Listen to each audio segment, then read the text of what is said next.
Hello everyone and welcome to another episode of Test Automation TV. I am Naeem Akram Malik and in today's video I am going to address a few very important questions related to automation testing. The first question is, what will happen to manual testers when all the testing is automated? Where will these people go? Will they lose their jobs? Is automation testing a threat to the manual testers? Well, my answer to this question is that no, that is never going to happen, because there will always be a place where people will be needed to perform test planning, to do some exploratory testing and to test the areas of application which are under development. The next question is, then is it worth learning the automation testing? I would say yes, it is worth and it is highly recommended to learn automation testing. Why? Because it gives you a specific skill, and this is a skill which is already short in the market. It is really difficult to find quality automation testers. In fact, it is really difficult to find automation testers at all right now. So you can ask your HR manager what do they think about you learning automation testing. So it is going to give you a defined skill which is going to rank you a little higher than everybody else. I would even say that if you are a manual tester, then you'll have to be the Michael Jordan or Shahid Afridi or Sachin Tendulkar of manual testing in order to become very highly paid. But if you are an automation tester, then you are going to get a better package because the skill is short. There is a skill shortage, and this is basic economics. If something is in short supply and the demand is high, then the prices are also going to be higher. So that's how it works for automation testing. That's the economy of automation testing. So it is recommended to learn automation testing. The next question is, how hard is it to learn automation testing? I would say it is really not very hard. All you need is just some basic programming skills. In fact, there are tools available in which you don't need a lot of programming. I am right now running a series based on SQLEX, which is a very simple tool which you can use for automating basic applications. So you can start from UI automation, you can start from Selenium, you can start from coded UI if you're on Microsoft platform, but you can also start from SQL, because SQL is really simple. You don't need to learn a lot of programming. It is using Python language, but Python is again a simple language. It is just a flavor of Python for JVM. So you can start with UI testing and then you can slowly proceed. So the next question is, what are some common types of automation testing?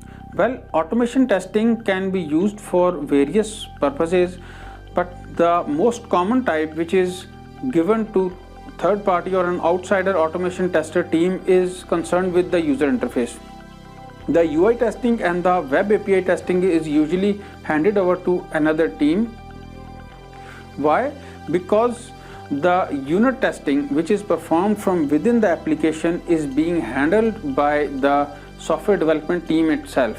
In Agile, every team is responsible for creating the unit tests and the integration tests for their solution. So whatever is left behind is going to be tested by the UI testing. In fact, let me show you a cool graphic right here. You see, we have the unit level automation on the very foundation. That is the very basic. This is called the test automation pyramid. So unit level automation has to be done on the basic level, and it provides the most coverage. And then there is API level testing or integration testing, and then on the top there is UI testing.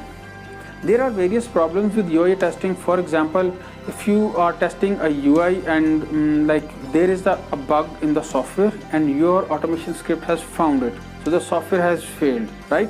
What are you going to do? At most you can take a screenshot, that's all, but you don't know what is happening inside the software. So when you report a bug, you will give the screenshot and any other information that you have to the developers, and then the developers will dig inside the code and try to figure out why this test has failed. If you were working with unit tests or integration tests, then believe me, it would be much simpler, because the developers will have more details about the internals of the failure internal state of the system when the failure occurred. So that is one problem with UI testing. The next question is, what are the genres of automated testing? First of all, we have the functional testing or the UI testing, which is often used to perform the smoke testing. Not everything can be automated in this category. You have to be very selective and you have to automate only those parts of the application which are already stable and which don't change rapidly. Otherwise, your effort might go in vain. So first it is UI testing, and then there is API testing. You can still try tools like Postman, and there are other HP tools available as well, but Postman is the easiest in my opinion. You can use that to hit an API, and this can be used while the API is being developed. It is a very comprehensive tool. So for web API testing, you can use Postman. And the third type of automation testing is performance testing and load testing. These are again both different things on a conceptual level, but the tools are usually same. For example, there is